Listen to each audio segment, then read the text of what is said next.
Oi pessoal, eu sou a professora Nelise e hoje eu vou falar um pouquinho sobre os 4 temas de história mais abordados no Enem. No final do vídeo também tem uma super dica de estudo, então fica ligado. Bora pra aula?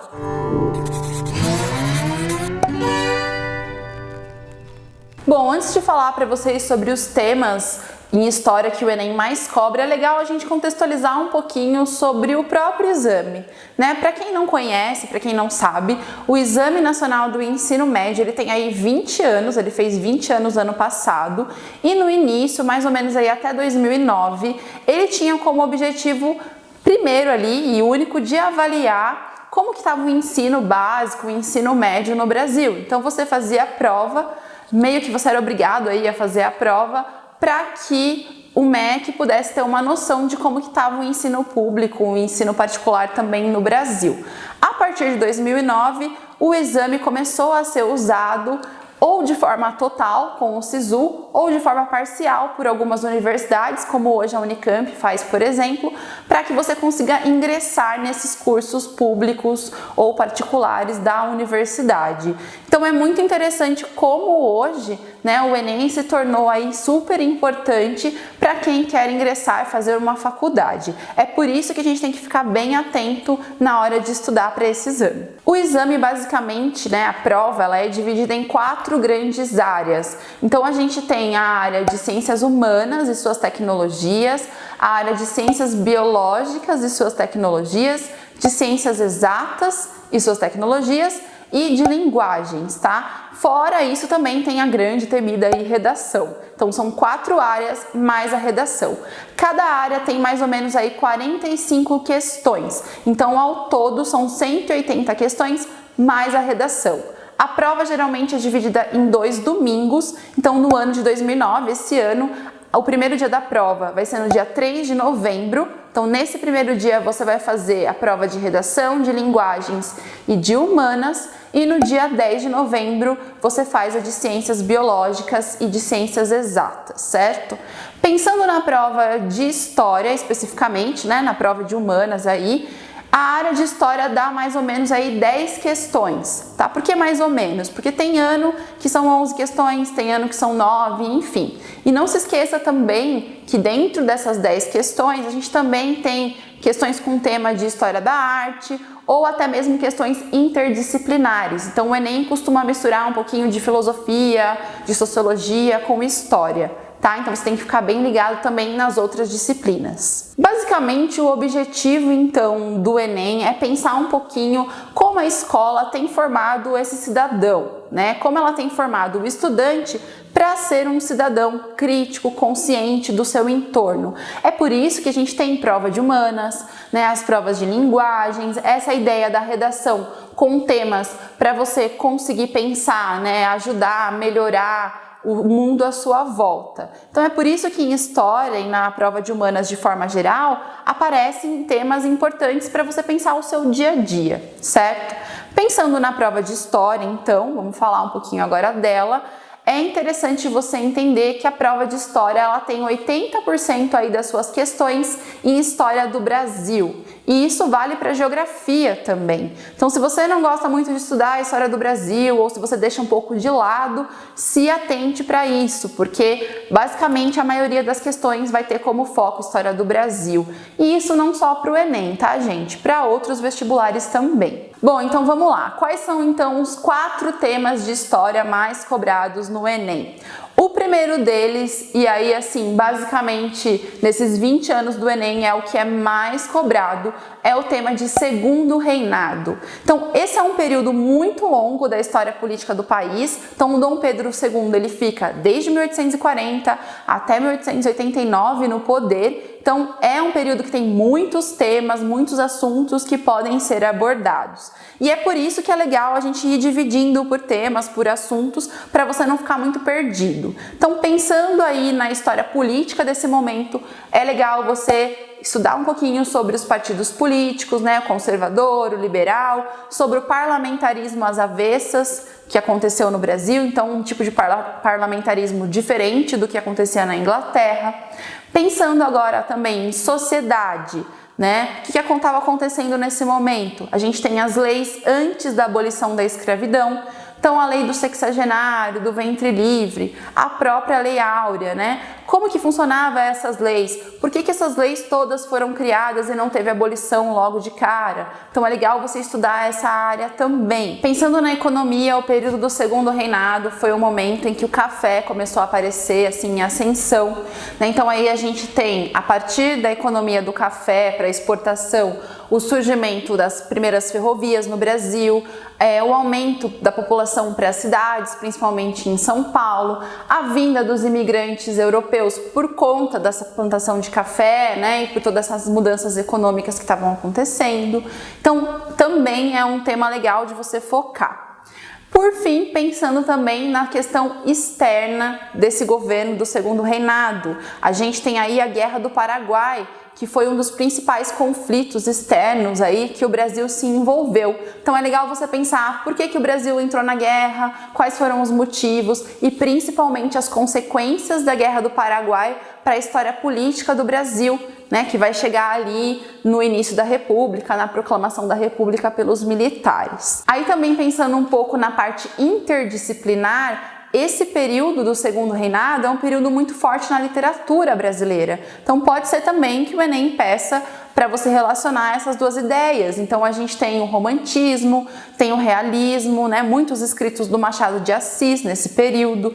Então é legal também ficar de olho quando você estudar a parte de literatura, focando em relacionar nesse contexto do segundo reinado. O segundo tema que o Enem mais cobra em história, o mais abordado depois de segundo reinado, é o período da chamada Era Vargas. Então um período que vai desde 30 até 45, mas principalmente o período da ditadura do Estado Novo, que é de 37 a 45, é um momento que o Enem adora. Então, se você for olhar as questões antigas do Enem, você vai ver muita questão sobre Vargas, com charges, com caricaturas, até com músicas desse momento. Então, é legal você focar bastante nesse período na hora de estudar. O que você tem que focar, então, sobre Era Vargas? Pensando principalmente nessa construção do Getúlio Vargas como pai dos pobres, na ideia das primeiras leis trabalhistas, na criação da CLT, como o Getúlio Vargas fez disso, né, a criação do 1º de maio, como ele fez disso se tornar o seu grande destaque, né? Então a figura do Getúlio Vargas ligado aos trabalhadores, isso é muito importante.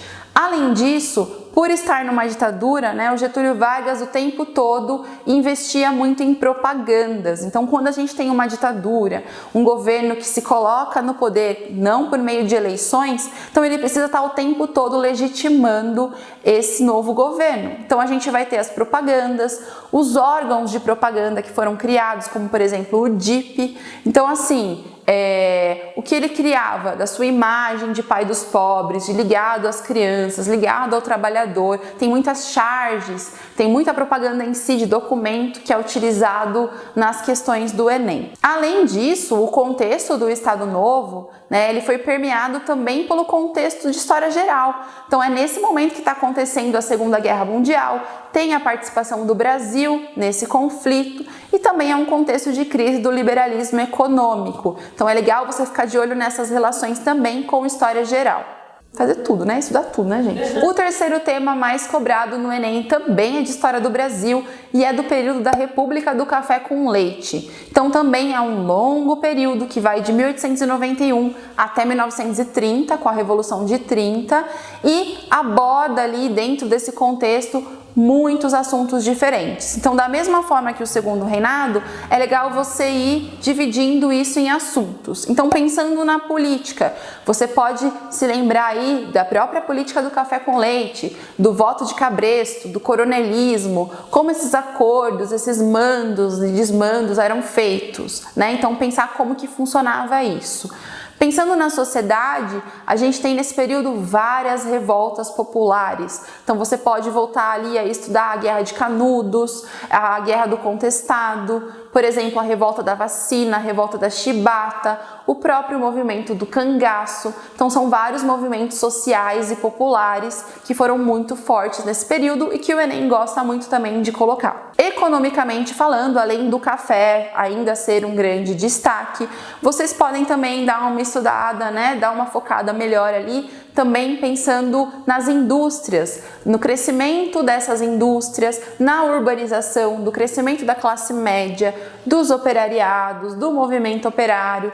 Tudo isso está dentro também da República Oligárquica. Para vocês não falarem que eu só estou falando aqui de história do Brasil, o quarto tema mais cobrado no Enem em História é o chamado período entre guerras. Então, só para a gente relembrar aqui, é o período entre 1918, final da Primeira Guerra, e 1939, início da Segunda Guerra Mundial.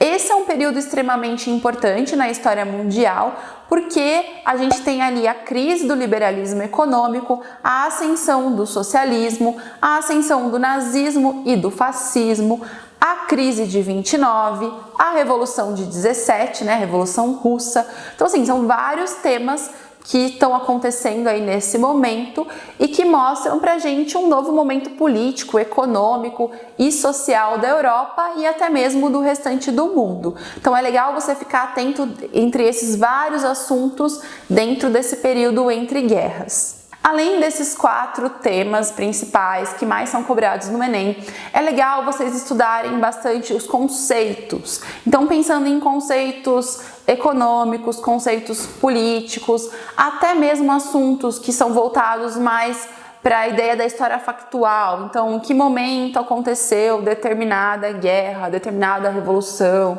né? Em que momento da história. Então, focar mais nessa parte conceitual para esse ano é bem importante. Além disso, é legal vocês focarem também bastante na interpretação de texto. Isso vale não só para a prova de história, tá? Mas para a prova de linguagens, de matemática, enfim, de todos os assuntos. O Enem ele se preocupa bastante em colocar documentos da época, músicas, textos. Então, exige muito da sua leitura e de interpretação. Às vezes a questão ela não foca tanto no conceito, mas na sua interpretação daquele documento. Então, se você não está acostumado a ler bastante, a interpretar texto, pode ser que você tenha uma dificuldade. Então, já vai se preparando para isso com muita leitura. Por fim, a minha dica final e muito importante no Enem, e não só no Enem, mas nos outros vestibulares, em concursos, é você conhecer a prova. Então, faça as questões da prova de história, refaça as questões se você já prestou o Enem, conheça a prova, entenda quais são as exigências. Então, em segundo reinado, o que foi mais pedido até então? É assunto de política, é assunto de economia? Foca para estudar nesse assunto, né? Pega esses assuntos que foram mais abordados e estuda de uma forma mais concentrada isso. Então refaça esses exercícios, conheça a prova e entenda o que você está fazendo. Essa é uma ótima dica não só para a prova de história, mas para as outras provas também. Se você tem alguma dúvida ainda, dá uma olhadinha no meu vídeo anterior que eu ensinei para vocês como estudar história. Então tem dicas muito legais que também vão te ajudar. E até a próxima aula!